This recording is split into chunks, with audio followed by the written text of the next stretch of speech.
Andy, you pushed Novak Djokovic all the way today. Where do you feel the key moments of the way the match turned were out there on court?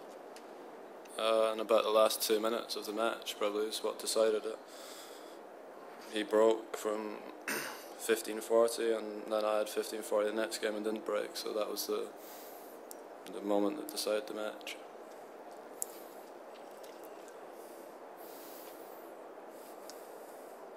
You played so well in the first set. It seemed to change a bit in the second set. How crucial was you not getting that break point that you had early in the set?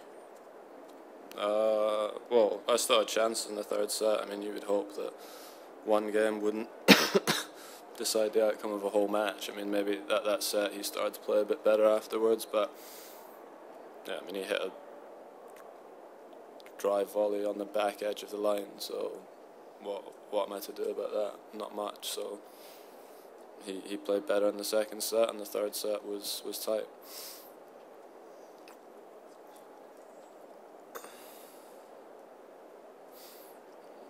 Andy, when you play Novak now, is there almost like a different dynamic to when you play anybody else?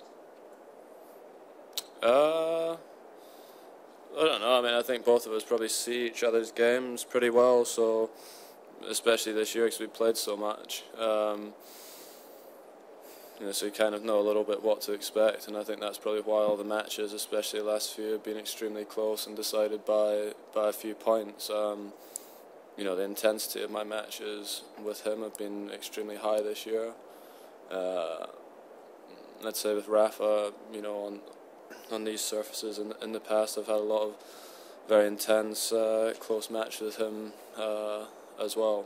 But the one thing I would say is this year, I think both of us probably have seen things in each other's games probably improve, and that's why there's a lot of long rallies and the matches are incredibly tight.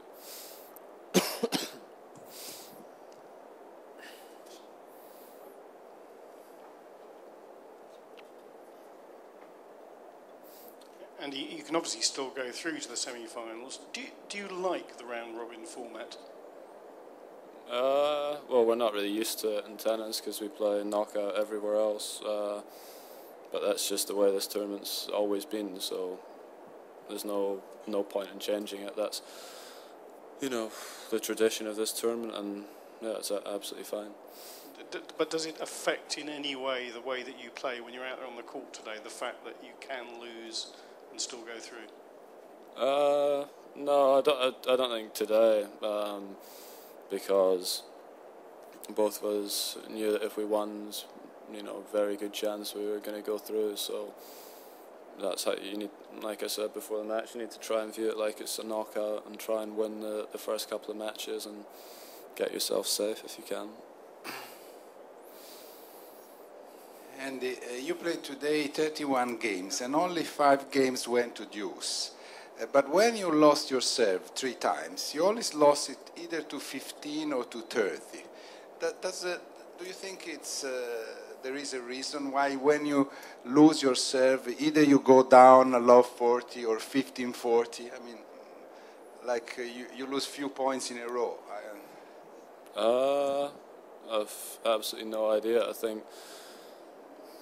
Yeah, I mean, there's going to be periods in matches where, you maybe play a few bad points in a row or make a couple of mistakes, especially on a quick indoor court. It can be easy if you hit a couple of good returns, like he did.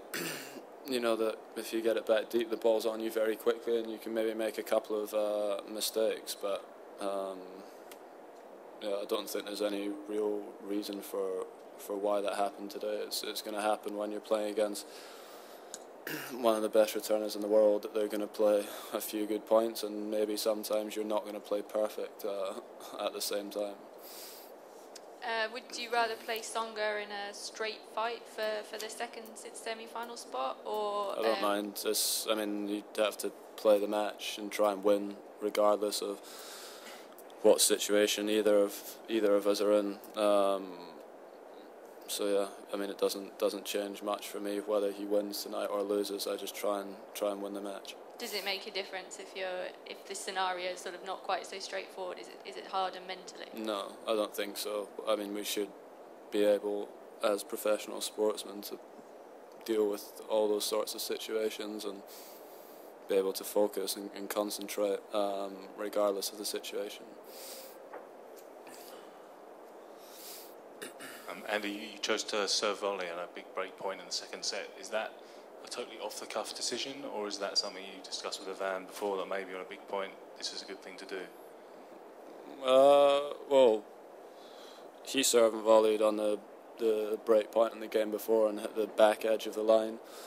I volleyed in the next game and missed the volley by a couple of centimetres, so yeah, it wasn't something I'd discussed beforehand, but you know, when someone's blocking returns and chipping returns, you know, normally you can get in close to net and make it hard, and he chipped the return, so I got the return that I wanted. I would have liked it maybe a little bit higher, but they're the decisions that you make in matches, and if they come off, you get told you're a genius, and if you miss them, then you're an idiot. So that was just one of those ones that didn't work today.